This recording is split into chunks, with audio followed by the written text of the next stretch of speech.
Hey, for Sunday, yes, Sunday, June 7th, 2020, this is the Pro and the Con Show, and I'm your host, Michael James Ott. Welcome to the show. As always, trying to encourage people to be better citizens, okay? So, yeah, I'm trying to, so Facebook Live has a new feature, and I'm trying it, so I'm a little bit disoriented here, but things are going okay so far. So we'll see. Hopefully it'll keep going. So today's show, so I always encourage people, the pro and the con, the good and the bad, the for and against, to take in all of the information on these complex issues that face us, okay? And there's a ton of them. And in the future days, I'll keep talking about various ones that I think are important to all of us and important to me also. But today I wanted to just talk about a posting that I wrote on Facebook.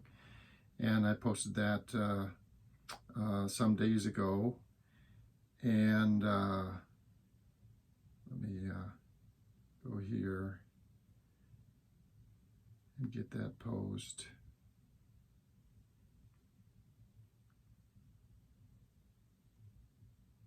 There it is.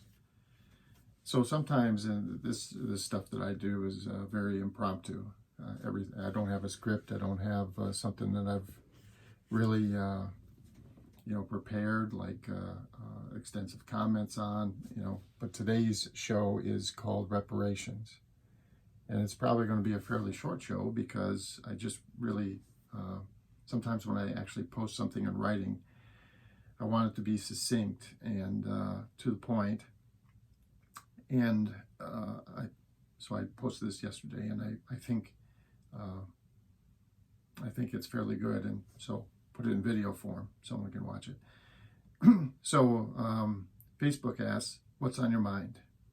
Reparations. Reparations are on my mind. The very public murder of George Floyd has sparked widespread protests and significant rioting, and rightly so. For centuries, people with white skin have been provided better opportunities for life, liberty, and the pursuit of happiness than people of color. And many of us, like myself, didn't actively pursue racial discrimination. We just, mostly obliviously, in my case, rode along on the current provided by others that we never knew or even acknowledged. I think Donald Trump is a horrific person, and in my mind, the adjectives don't exist that fully express the evil that is Donald Trump. But his in-your-face, self-centered hate for all things not supporting the whims of Donald Trump for all these years will probably lead to long-deserved and meaningful changes in how all of us interact with and support each other. Think about how his awfulness has motivated so many of us to think differently and to work harder to do better. LGBTQ rights and freedoms, the Me Too movement exposing sexual harassment and sexual abuse, now the rebirth and full-on effort to address racial inequality. There should be zero tolerance for treating people badly because of their sex, race, or sexual proclivities. There should be zero tolerance for Donald Trump. As a straight white man, I've been granted a trifecta of positive bias during my life. I didn't really think too much about why. I was just thankful that it was. And in retrospect, I truly have been blessed many times over. And I've tried to live my life until now by the golden rule, basically to do to others as I would have done to you, as you would have done to you. And it's occurred to me that the golden rule isn't good enough to help overcome centuries of negative bias against people that weren't straight, that weren't white, that weren't male, and those biases that they've endured for that period. I need to treat others that aren't straight, white, and male like me better than I would be expected, or that better than I would expect to be treated. I don't know, maybe it's called a new platinum rule. Reparations shouldn't be a flash in the pan attempt at a remedy, for example, a cash payment. Like a flash in the pan, this won't be meaningful over the long term. And no, reparations need to be in the form of positive bias towards LGBTQ women and people of color over several decades, if not centuries. And the positive bias should take many forms, some of them, perhaps most of them, being subtle.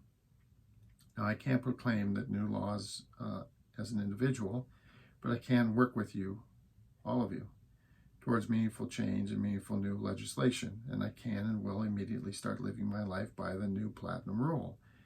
If you are straight, white, or male, I ask you to do the same. I'm almost 60, so maybe I've only got 2 or 3 decades to take, or to try to make a difference after centuries of history in the next centuries of history. And if I ever start feeling weak or beginning to falter in my commitment to the new platinum rule, I can simply think of Donald Trump and be re-energized. In fact, I'll probably put a picture of that SOB in my wallet to regularly remind me. And that's what's on my mind. With kindest regards, Michael. So that's the show. The Pro and Con Show for today. I'm Michael James Ott. I'm your host. Until the next show, bye for now.